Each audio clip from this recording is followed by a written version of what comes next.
Hey guys, make sure you stay until the end. If you make one common mistake, you can spend thousands of dollars on parts and diagnostics you don't need. Stay with us and we will explain what we're talking about.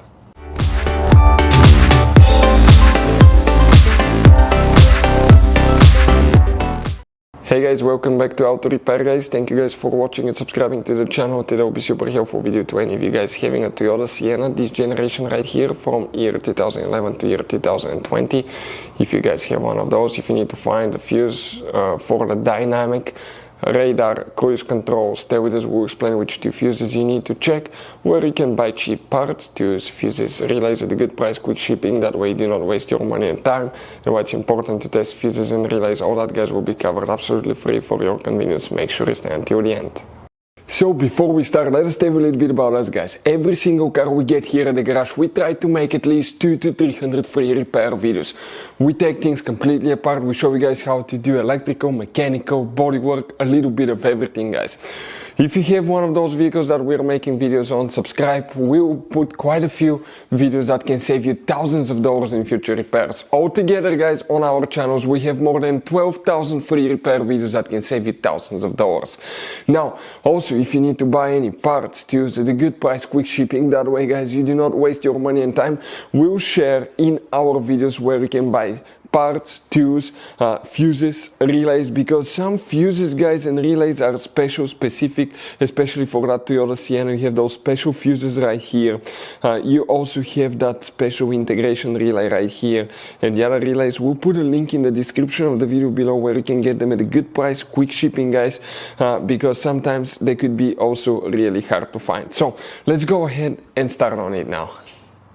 So now what do we guys have here? We have that 2012 Toyota Sienna that we're going to demonstrate on. You guys have two different fuse boxes in that generation Toyota Sienna. We will work in both of them. The first fuse box that we need is on the driver's side.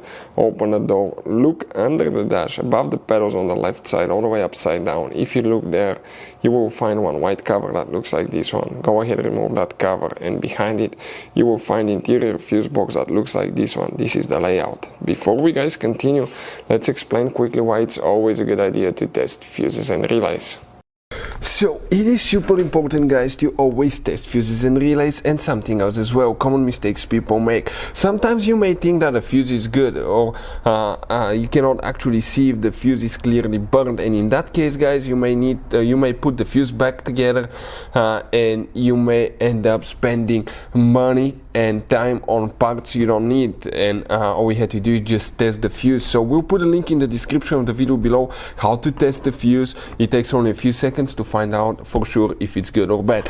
The same thing for relays guys, okay? Some of those could be really expensive on cars, so we'll put a link in the description of the video below how you can test relays. And for some certain fuses guys, it's important to disconnect the car battery when removing them, otherwise you can burn the electronics. And for instance, working on airbags, fuses or anything like that, you need to wait at least 1 hour after disconnecting the car battery. And if you're not qualified and certified to work on airbag system, I will never recommend to do that guys. But when disconnecting the car battery guys, okay, common mistake people make, it's important to know which battery terminal you reconnect first. If you do it the wrong way, you can burn electronics modules. How we know about that? We burn before the traction control module on BMW that cost us $2,000 guys. So we'll put a link in the description of the video below which battery terminal to disconnect first. Check it out for your convenience. Here guys, the dynamic radar cruise control fuse. We have one fuse that we need to check, then we need to go to a different fuse box. Come in that left row here, starting on top, that's fuse 25, 26, 27, 28, 29, 30, 31. This is not used in that generation. 32, that 10M fuse right here will need to be checked guys. Next, go ahead, open the hood. Once you open the hood, facing the engine on the right side, you have a fuse box under that cover here. Go ahead, open it, and here you will need to check one more fuse if you have the dynamic radar cruise control, and that will be fuse number 2 right here guys. Okay, we don't have that system, but if you do, it will be there. Hopefully the video will be helpful. Thank you for watching. See you next time.